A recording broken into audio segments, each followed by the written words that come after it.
मौलाना साहब, मैं उत्तर दूंगा अंत में। जो आपने विषय उठाया, मैं आज मान सिंह को और जय सिंह को घाट तक छोड़ के आऊंगा, तसल्ली रखो।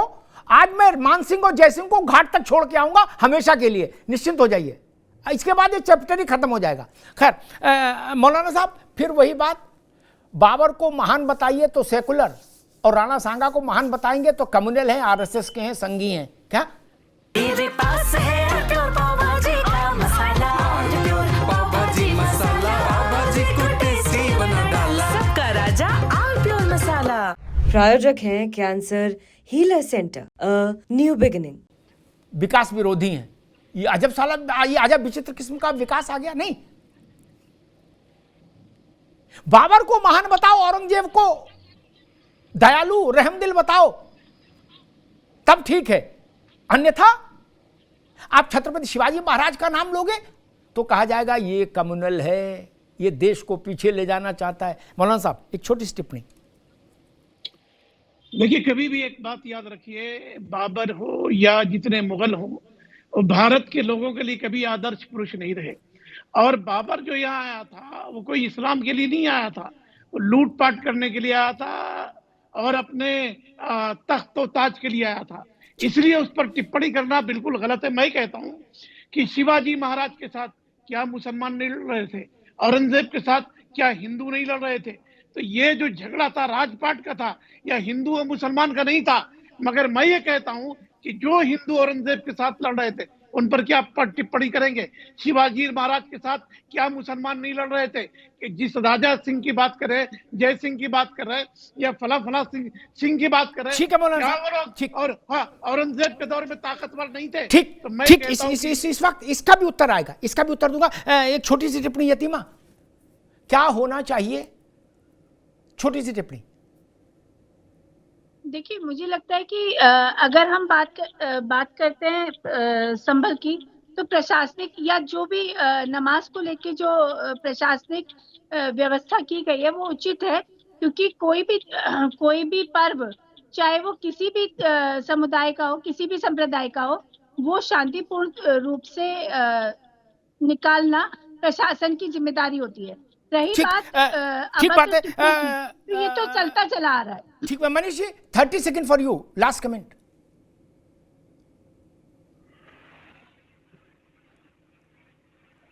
मनीष जी, लग रहा मनीष जी कुछ, जी 30 सेकंड फॉर यू, कुछ कहना चाह रहे थे आप जी?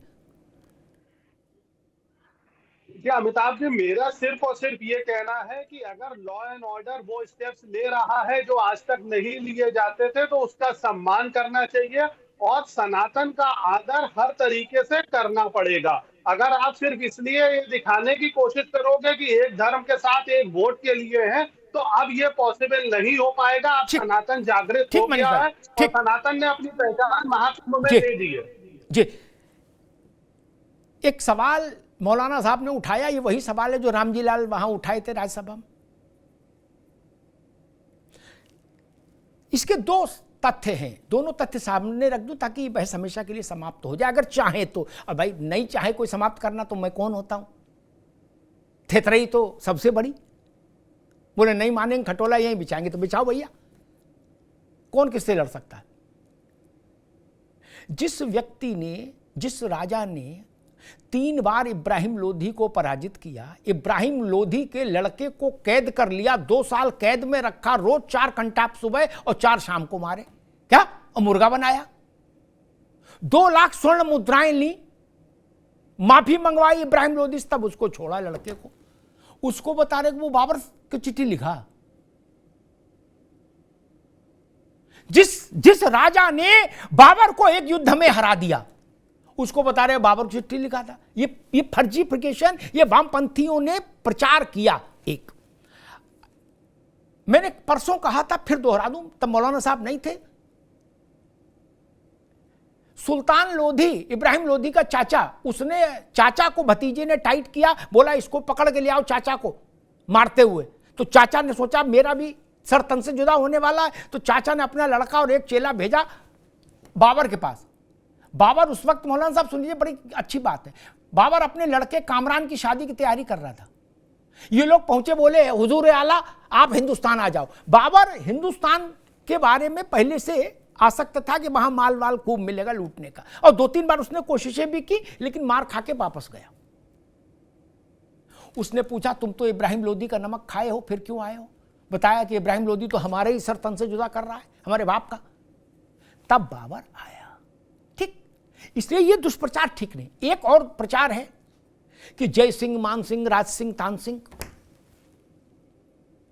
मैं कहता हूं मेरे लिए वाइसराय जिम्मेदार है, मेरे लिए जनरल डायर जिम्मेदार है। क्या गोली किसने चलाई महत्वपूर्ण नहीं, वो एक व्यवस्था का हिस्सा है।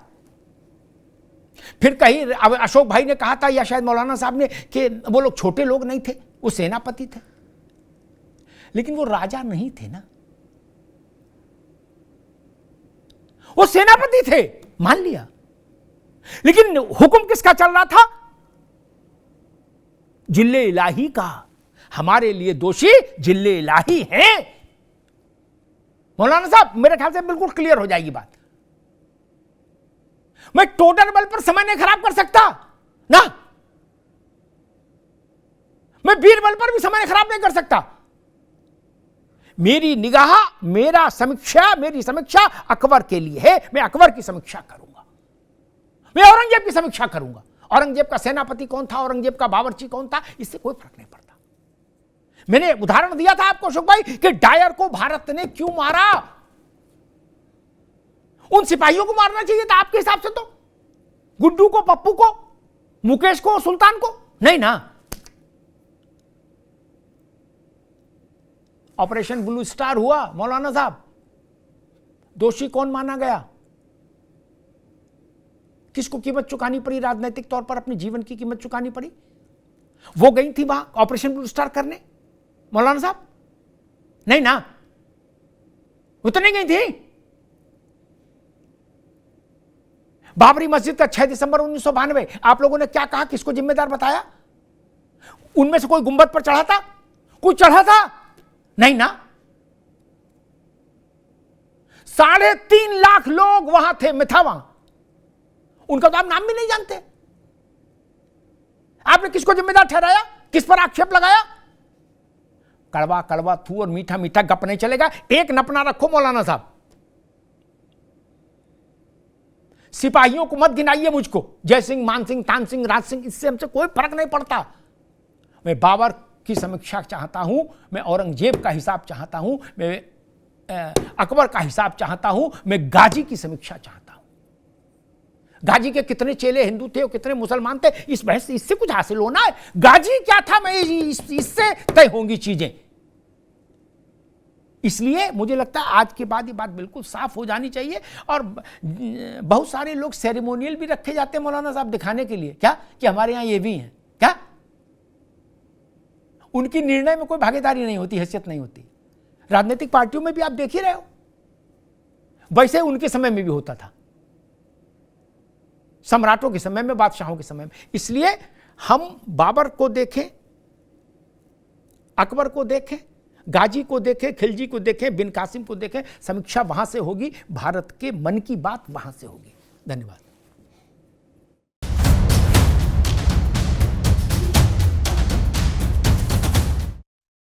अब उत्तर चाहिए ब्रॉट टू यू बाय आरप्योर का हल्दी मसाला, मिर्च धनिया करे कमाल, सबका राजा आरप्योर मसाला।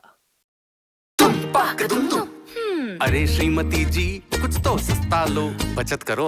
नहीं श्रीमान जी, सब बढ़िया लो, रहने दीजिए। इसमें क्या खास बात है? थोड़े में ज्यादा स्वाद, यही तो है इसकी खास बात। वाओ मामा, क्या स्वाद है। अरे मेरे राजा, सबका राजा आरप्योर मसाला।